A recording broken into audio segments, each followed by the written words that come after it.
Bonjour à tous, ce mois-ci dans MapIRL on va parler de la Chine, de son climat, de ses langues, de son histoire et essayer de comprendre comment Hong Kong, Taïwan et Macao se sont trouvés dans une situation si particulière vis-à-vis du reste de la Chine. On terminera la vidéo en parlant de la structure urbaine du pays ainsi que des 4 grandes régions chinoises. Sans plus attendre, commençons par le climat de la Chine. Comme c'est un pays très étendu, le pays a bien sûr plusieurs climats différents. Dans les villes de Canton et de Shanghai, et plus généralement dans le tiers sud-est de la Chine, le climat est dit subtropical humide, c'est-à-dire que les étés sont chauds et humides et les hivers doux. Et cela est assez propice à avoir des terres fertiles et c'est donc assez logiquement que la majorité de la population chinoise s'y trouve. Autour de Pékin et plus globalement dans le nord-est de la Chine, le climat est continental humide. C'est un climat avec une grande variation de température entre l'été et l'hiver, mais avec des précipitations toute l'année. Au nord-ouest du pays, on trouve un climat désertique froid, c'est-à-dire des déserts où il fait très chaud en été et très froid en hiver. C'est le cas du désert de Gobi ou du désert de Taklamakan. Au sud-est, on trouve le Tibet, une région montagneuse de l'Himalaya qui a un climat de toundra, donc très froid. Alors on a fait le tour des climats, passons maintenant au langage. On pense souvent que la Chine est totalement unifiée sur le plan du langage, mais en fait ce n'est pas tout à fait vrai. En effet, dans la quasi-totalité de la Chine, on parle plusieurs langues de la catégorie des langues chinoises, mais des langues bien différentes.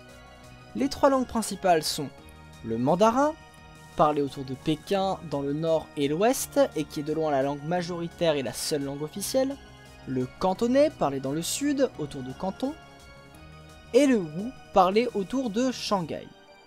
Si ces langues sont des langues chinoises, elles sont toutefois très différentes. Il y a par exemple plus de différences entre le cantonais et le mandarin qu'il n'y a de différences entre le français et l'espagnol. En revanche, les langues chinoises s'écrivent avec des idéogrammes qui sont plus représentatifs de l'idée que définit un mot que de sa prononciation. Du coup, même si les mots ne se prononcent pas du tout de la même manière dans les différentes régions de Chine, ils peuvent s'écrire de la même façon, avec le même idéogramme.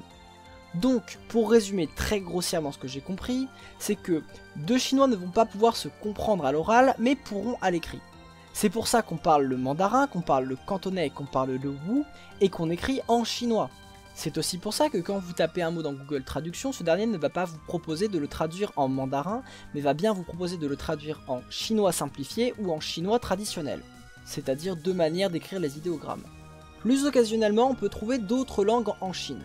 Par exemple, dans le sud, on peut trouver des langues thaï ou des langues miennes.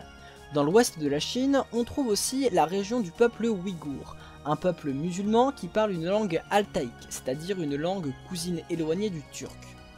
Le chapitre sur les langues étant clos, on va pouvoir commencer à parler de l'histoire de la Chine. Les premières dynasties chinoises pourraient remonter à 2000 ans avant notre ère, mais c'est à partir de -221 et la dynastie des Qin que l'empire chinois se structure. En 202 avant notre ère, la dynastie des Han prend le pouvoir, et c'est cette dynastie qui commercera avec l'Occident pour la première fois. À la chute de la dynastie Han en 220 après Jésus-Christ, c'est le bazar. Pendant plusieurs siècles, plusieurs dynasties contrôlant chacun un territoire cherchent à unifier la Chine à leur profit. C'est en 618 que la Chine se réunifie sous la dynastie des Tang, qui fera du pays une puissance militaire et culturelle. En 907, la dynastie s'effondre et la Chine s'affaiblit jusqu'en 1368 et l'avènement de la dynastie des Ming. Pendant que de leur côté, les Européens commencent à créer des comptoirs commerciaux un peu partout en Asie pour faciliter les échanges. Les Ming sont assez ouverts pour faire des échanges avec les Européens et les Portugais pourront même s'installer à Macao en 1557. On arrive donc au XVIIe siècle qui sera un tournant dans l'histoire de la Chine, d'Hong Kong et de Taïwan. Laissons de côté Taïwan pour le moment et revenons-en à la Chine continentale. Au début du XVIIe siècle, les Ming s'effondrent et laissent place à la dynastie des Qing, qui s'entend beaucoup moins bien avec l'Occident et qui finira même par fermer ses ports aux étrangers jusqu'en 1685. La Chine réouvre donc ses ports mais impose un contrôle et tous les échanges doivent se faire par un intermédiaire mandaté par l'empereur, et ce, afin d'éviter que les Occidentaux entrent en contact avec le peuple chinois et leur mettent des idées dans la tête. On a donc d'un côté un empire chinois assez xénophobe et qui a pas forcément envie de commercer, et de l'autre les occidentaux qui raffolent de la production chinoise, avec au milieu marins et commerçants qui subissent à certaines époques une discrimination quotidienne. Au 19e siècle, des tensions éclatent entre Portugais et Chinois, et après quelques passes d'armes, les Chinois reconnaissent la souveraineté du Portugal sur Macao. Bon, au final, quand les Chinois se sont rendus compte qu'ils peuvent s'en mettre plein les fouilles en vendant du thé aux Anglais, ils se sont mis à privilégier cette culture au détriment d'autres. Pour éviter d'être en balance commerciale négative avec la Chine, le Royaume-Uni, à partir du port de Canton, se met à exporter massivement une drogue, l'opium, et grâce à ça, il passe en balance commerciale totalement positive. La Chine réagit en interdisant l'opium et détruise la drogue. Au nom du libre marché, l'Angleterre envoie un corps expéditionnaire en Chine, et ces derniers décident de fermer pour toujours le port de Canton. Le Royaume-Uni renonce à attaquer la Chine et tout va bien jusqu'au jour où, vers Hong Kong, des marins britanniques complètement bourrés tuent un homme. Les deux nations souhaitent chacun juger les marins et le ton monte jusqu'à ce que commence la première guerre de l'opium qui opposera les deux nations. Après 2 guerres de l'opium, les Britanniques obtiennent la souveraineté sur Hong Kong pendant 99 ans. Mais en 1997, ce qui devait arriver arriva. Hong Kong doit revenir dans le giron chinois aux grandes dames de la population attachée aux idéaux de démocratie et très influencée par la culture anglo-saxonne. Pour éviter une réintégration trop violente, la Chine continentale propose la formule « un pays, deux systèmes », définissant que Hong Kong, Macao et potentiellement Taïwan sont capitalistes et le reste de la Chine est communiste. Et actuellement, les résultats sont assez mitigés.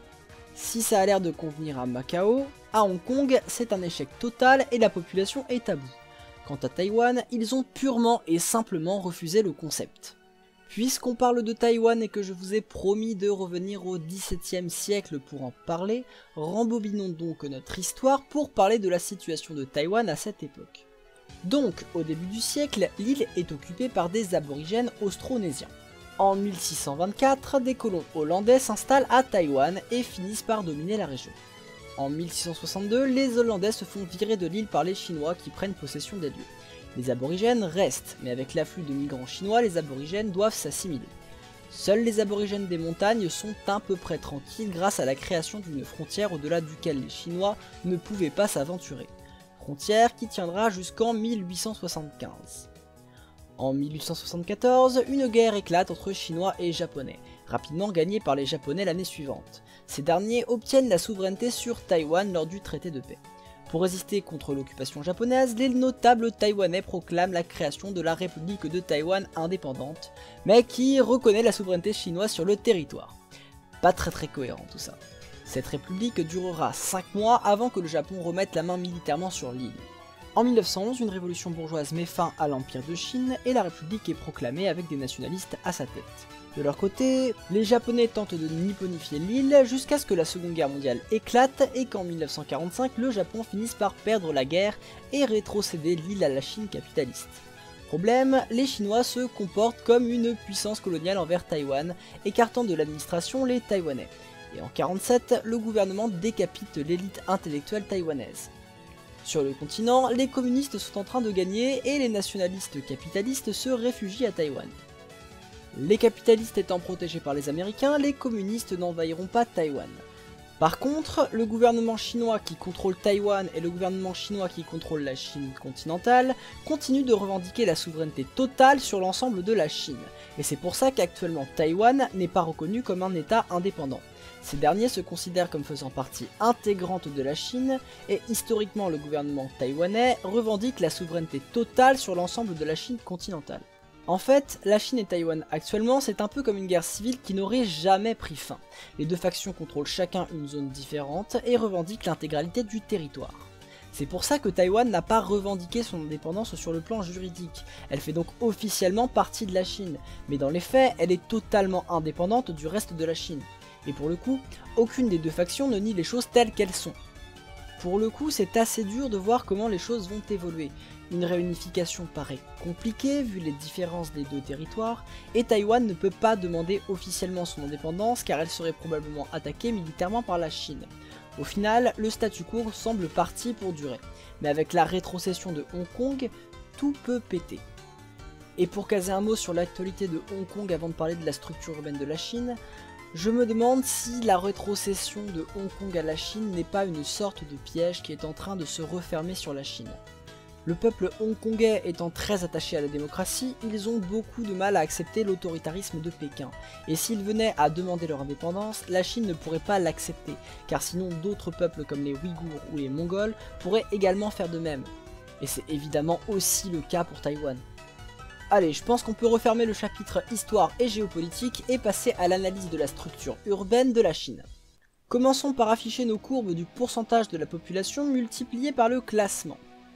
Et là, il y a un premier truc qui choque, c'est la rupture très nette après la 41e ville. Très nette, trop nette, tellement nette que je ne pense pas que ce soit naturel. C'est peut-être lié à un choix politique qui aurait sélectionné des villes à développer en priorité, peut-être que j'enquêterai là-dessus à l'occasion quand j'en aurai un peu plus le temps. Bref, pour retourner à notre graphique, le pic est à la 17e ville juste avant Hong Kong. La capitale taïwanaise fait partie de notre top 17 et les 16 villes suivantes sont donc des villes chinoises. Si on regarde la carte des aires urbaines de Chine, on se rend rapidement compte qu'il y a 3 grandes mégalopoles, où on a une grande ville-centre qui est une ville-monde, autour duquel s'articulent plusieurs villes moyennes, et elles correspondent aux 3 grandes langues du pays. La première zone est au nord, autour de Pékin, et c'est 22 millions d'habitants. Elle est nommée Jing-Jinji, et serait peuplée de 130 millions d'habitants, soit 2 fois plus peuplée que la France, sur un territoire 3 fois plus petit. L'autre grande ville de la zone, c'est Tianjin, et c'est 16 millions d'habitants. La langue du coin est le mandarin. On pourrait aussi pousser des frontières de cette mégalopole jusqu'aux provinces de Mongolie intérieure ou du Shaanxi. La seconde mégalopole est à l'est, centrée autour de Shanghai et ses 26 millions d'habitants. Elle est nommée Delta de la rivière Yangtze et serait peuplée de 150 millions d'habitants.